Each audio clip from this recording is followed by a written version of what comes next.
Ayan, ganito, ano muna tayo ng asukal. Magka-caramelize tayo ng asukal. And then, mamaya natin siya anhin yung saging. So, ganito muna ang ating gagawin. So, napakarami nating saging na hinog. Binigay ng aking kapatid na lalaki. Ay di, ayan, garni ay baka mamaya ay ma-over-ripe. Ay kami pa naman ay paalis bukas at si Itay ay dadalhin ko na sa Manila. So yung iba nga ay binigay ko na doon sa kapitbahay namin. Namigay na ako sa mga kapitbahay. And then, ayan. So tamang-tama naman para mamaya ay may makain-kain. At kami nga ay marami-rami din bini. So ari na muna.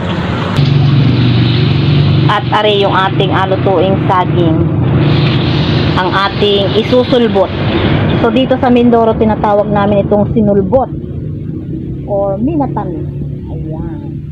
Nung ako ay elementary, ang 2 piraso ng sinulbot at saka kalahati ay piso. Tingnan nyo naman yun.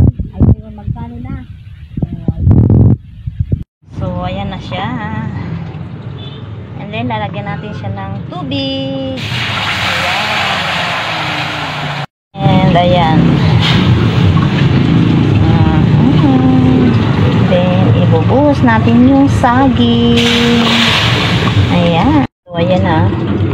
So, takloban muna natin. Ayan. Naku, ang liit ng ating taklob. Mamaya ulit. Check ko muna. Ayan, haluin natin. Kasi ako ay naghahanda na rin ng aking lulutuing ulam. At nag-request sa ate na gusto daw niya ng pinaksiw na tilapia. Yung buhay na tilapia ba. Ayan, magpapaksiw ako. So, ari ay anhin ko muna ulit habang ako ay nag-aintindi ng aking isda. Ari, yung aking apaksiwin. Ayan. So, intindihin ko muna. So, ari na. Checking. Wow. Ang sarap naman ito. Oh, ayan. So, kaunti na lang ano. And now is checking. So, check natin. Wow. Luto na siya. Luto na. Yan, wala nang style ang inay. Sobrang pawisan na ako. Luto na. Sarap. So, luto na. So, ayan. Lalagay natin diyan sa kaldero muna. At susain ko naman itong paksiw. Ayan. Ating paksiwin.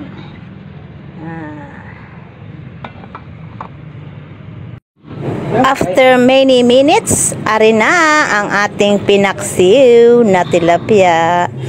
Super yummy ang amoy ng kanyang pagkulo. At talaga namang matatakam. So, yun lang ang aking share for today's video. Again, thank you for watching and thank you sa inyong support. God bless!